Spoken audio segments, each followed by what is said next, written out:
Didn't work out in my favor. They maxed him out. Maxed him out. They maxed him out. Did you give him 20? Yeah. The accused, notably dressed in a Gucci shirt, right in the middle of a critical financial report. In an unexpected twist, a so-called smart production is cited to justify questionable spending practices, but the plot thickens. The case now entangles a mysterious surveillance device, one that remains perpetually locked with explanations that defy logic.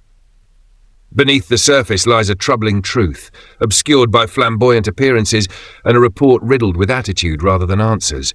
Will the court tolerate this apparent insolence? What decisive judgment awaits? And more importantly, what is the real cost of these courtroom games? Stay with us. The verdict is coming. Well, keep fighting the good fight. You know, that's the name of the game. It's happened to us all. I thought I was going to get probation once, and they smacked 25. I was like, so. Luckily, he's had some credit, so he only has about 8 years. Okay. So, Mr. Butt, come up. You have all these problems with money, all these issues with money, and yet you come in a Gucci jacket. Really? Really? What kind of foolishness is this, Mr. Segumbada? This is, I choose to spend my money where I want to spend it, and I'm not going to spend it on an interlock. That's what that foolishness is. I had that. This is how it's.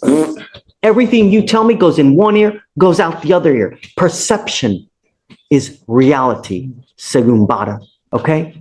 Anything less? No. It's disingenuous. And basically just, that's all it is.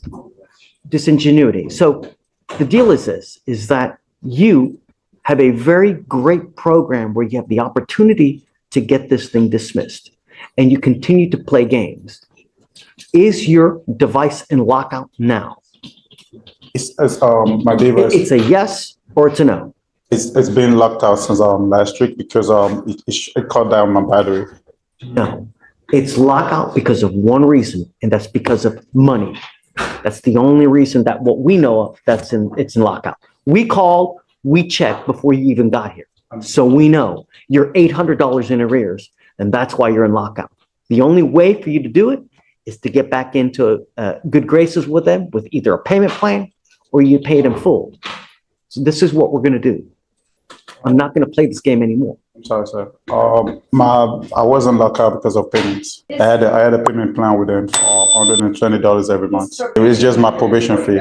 The device? Yeah, I don't have a problem with them with payments. So is he in lockout now or is he not in lockout? Service. Yeah, I did my service every month. They're not going to lock out the device because of probation fees. No. Yeah. It looks like he was blowing low on the device. No, I was What's wrong with the device now? No, the device was messing up with my battery. So it always messed up my battery. So once my battery cut off, it locked me out. So I have to call them up. So this is one thing I've been dealing with it. So I always make sure. Give you until next week to get the device back in operational status. And if you fail to get it done, you are out of the program. Do you understand? You are lucky that Bioji is nice enough to stay on the case and not withdraw as it is with the games that you're playing with him and now with me. He may take it, but I'm not going to. If you continue to fail to have it, I'm just going to revoke your bond, put you in jail, and give you a 10-day trial setting. That's what's going to happen. Thank you, sir. With your Gucci self. Do you understand? I understand, sir. Thank you, Your Honor. Thank you. So today's the 1st.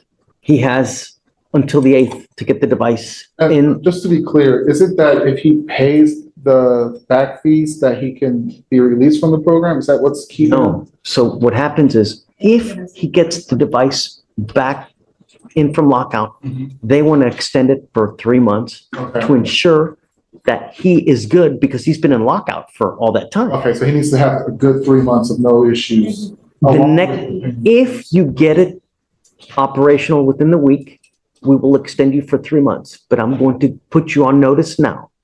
If it ever goes into lockout again, you are out of the program immediately, and I don't care what your excuse is. I need to understand that this device is messing on my battery. I'm giving you a week. They always lock me out. So I always call them or send them email. I'll make sure I always do my service calibration. Where all did the you time. go get the device? Someone in Georgia. And you need to go back to where you got the device to have it either fixed or exchange it for a different one. Or you get a different car to put it on. Because something is happening that is creating it to go and lock out. If it's not the money, then it's something else. To me, I don't care about excuses. Probably just get a different car. I'll move it from now. Whatever you need to do. Is it possible to go from car to, if it's the issue with it running out the battery, to on person? No, Okay. because they want to make sure that it's in a car so that if he's driving, he doesn't have alcohol on board. That's the spirit of the program is that you're not consuming alcohol while you're driving. That's it. I will give you a week. Get a different car, sir. You need to do whatever you need to do. If you fail to get it done in a week, you must be back here on the 8th, and then we will set your case for trial. If you get it done, then we will extend you for 3 months, but you are on notice now that if it ever goes into lockout again, you will immediately be set for trial, and I don't care what your excuse is. I'll get a different car. Understand.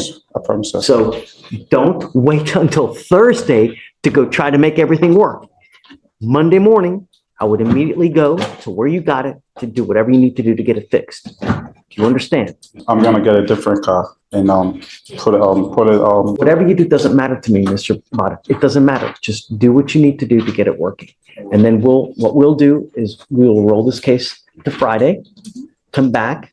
We need proof that he's actually got it done and that it's operational. We're not going to take your word for it. You have to give us proof that it's done.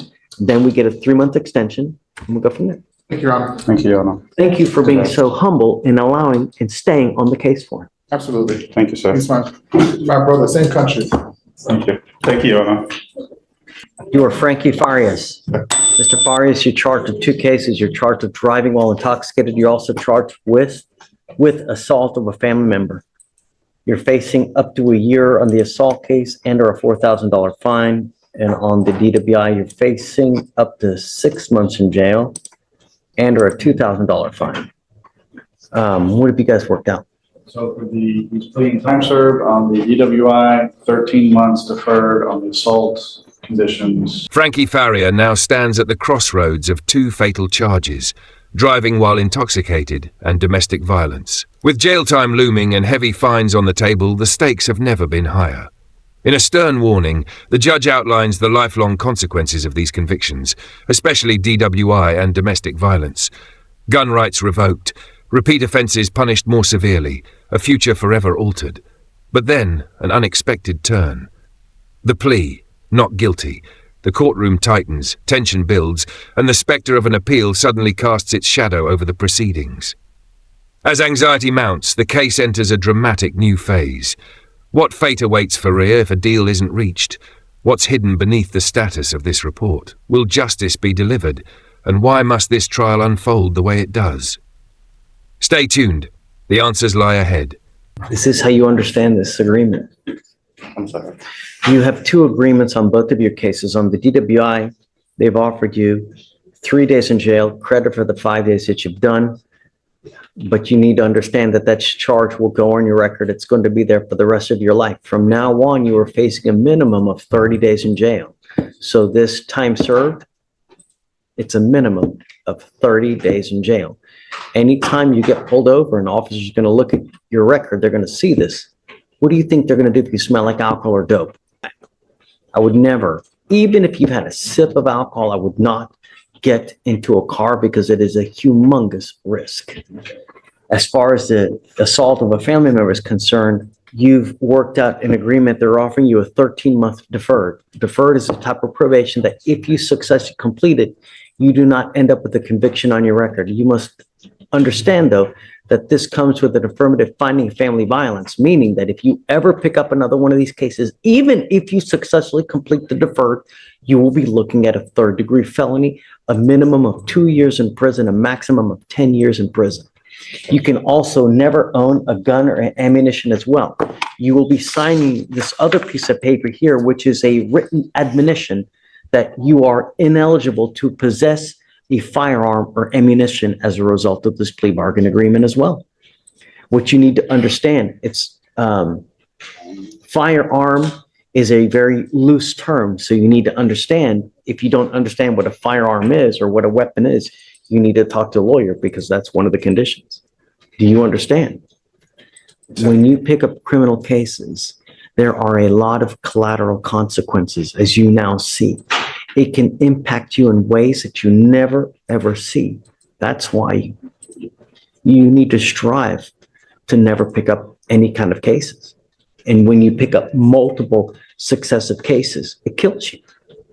And now you're ending up with these things, with both of these. Anytime you come into a contact with an officer and they look at your record, you think that you'll get the benefit of the doubt. Be careful. That's all I'm going to tell you is be careful. Now, part of the agreement on the deferred, you need to also understand you give up nearly every right known to man by entering this agreement.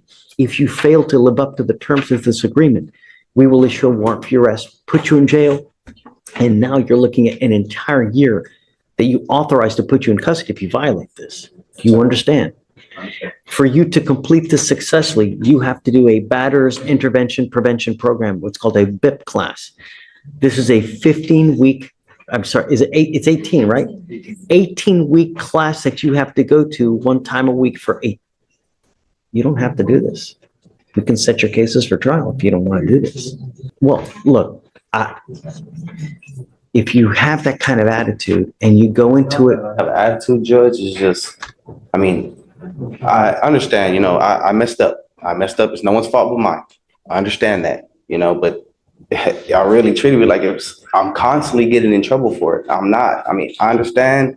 I got a DUI and I ended up catching another. criminal court, did you think this was going to be rainbows and gumdrops? No, I didn't think that. I'm just, it's just.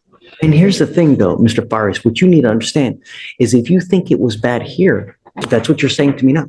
If you think it's bad now, wait till you get out there in the free world with even more conviction on your record. Life will only get more difficult with the more convictions that you get. I hadn't been getting in trouble for the past year. I got that DUI in 2020. I have not been in trouble for it since then. So y'all treating me like if I'm constantly getting in trouble for it. And I'm not trying to be rude. I'm really not. How did we treat you that you're constantly in trouble? Tell me. It's a conversation. No, but Nathan, I want him, how did we treat you in what way?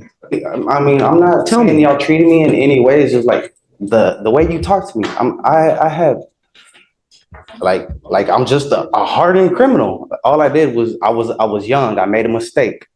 I was 20. I made a mistake. I was drinking. It was just a mistake. Please do not admit to committing the offenses. We actually haven't been found guilty yet. You mean how I'm talking to you right now? Yes, sir. I'm telling you what to expect. And I understand that, And I'm but telling you how it's going to affect you. and I understand that. And I'm telling you that you can't own a gun. That's fine. No problem. You can't own any ammunition. That is fine. No problem whatsoever. If you pick up another assault like this, you're looking at 2 to 10 in the penitentiary. See, but I didn't assault nobody, but I You're pleading understand. guilty to assaulting. But I understand. You're- I'm not going to take your agreement. If you're telling me you're not guilty, then we're not going to do it.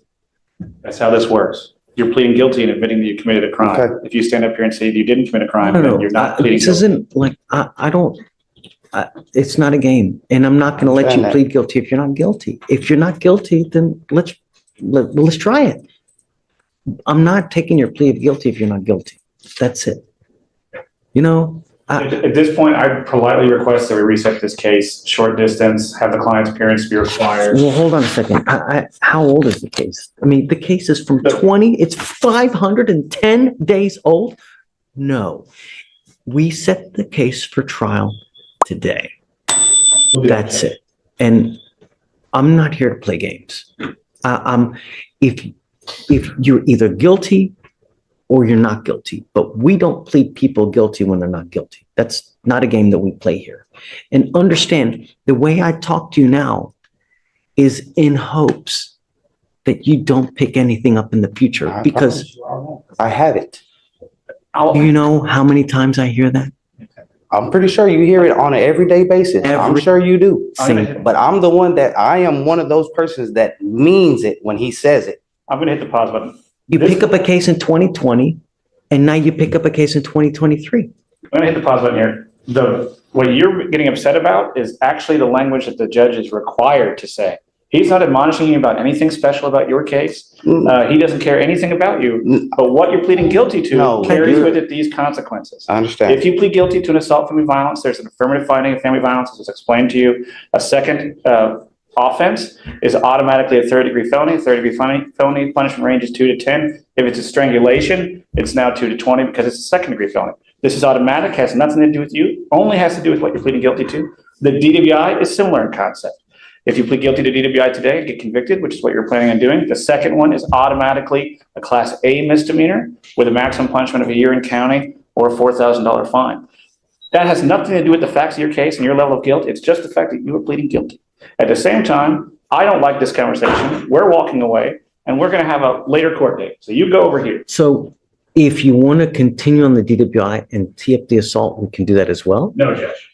With him, we're not doing any pleas. At your request, we'll set the case for trial. I'd ask for 30 days. I'll have a conversation with Totally. him. And if he wants to do the plea, we can do the plea. And he will come up here with the proper understanding. It's not a big deal, but we either set it today or we, Oh, I'll just set it today because it'll be long enough that we can have a conversation. so, 30 or so days, Judge. yeah, November 19th. That's, That's fine, it's over 30 days. Yeah. Okay. It's not that. It's just that I don't remember when Thanksgiving is. Which is a week or two after that. So we're fine. It's that Tuesday. So it's the Tuesday before. Tuesday, the week before. Correct. We're fine. Okay, 11/19 it is on I both like cases. it. Good morning, Mr. Javed. Sir, you're charged with terroristic threat or a family or a household member. That allegation kicks it up to a Class A misdemeanor, so you're facing up to a year in jail and or a $4,000 fine. We're going to do probable cause. You have the right to remain silent. Anything you say can or will be used against you. You have the right to have an attorney present. If you cannot afford one, one will be appointed to you, sir. Yes, Judge. On October 8th, 2024, in Harris County, Texas, an officer was dispatched to meet with a firefighter. Javid, now charged with domestic terrorism, faces the looming threat of prison time and a substantial fine. In a stunning twist, testimony involving cryptocurrency transactions and incitement raises serious alarm in the courtroom. But just when the case seems clear-cut, the unexpected happens. The alleged victim changes their testimony, walking back key claims, denying some of the very threats previously reported. The debate intensifies as the court reconsiders a potential restraining order, while the judge issues a stern warning. Any breach could lead to severe consequences. What hidden truth lies within the conflicting, independent testimony? Will justice be served or obscured by contradiction? Stay tuned. The story is far from over. At 3515, a residence in Harris County, Texas, the officer met with the complainant, who stated she got into an argument with her husband, the defendant. The complainant stated the defendant had been threatening to kill the complainant's family in Pakistan and to kill her in the past. In 2023, she called the police, but no report was made because she was afraid of retaliation. The complainant stated they have talked about who the defendant knows in Pakistan and believed the defendant could do something to her family to have them killed. The complainant stated the defendant made these threats to her and her family to control her. When the complainant called for police on October 8th, the defendant told the complainant if she called the police, the complainant knew the consequences, while making a circle in his hands, gesturing as if to strangle the complainant. So there's also felony retaliation.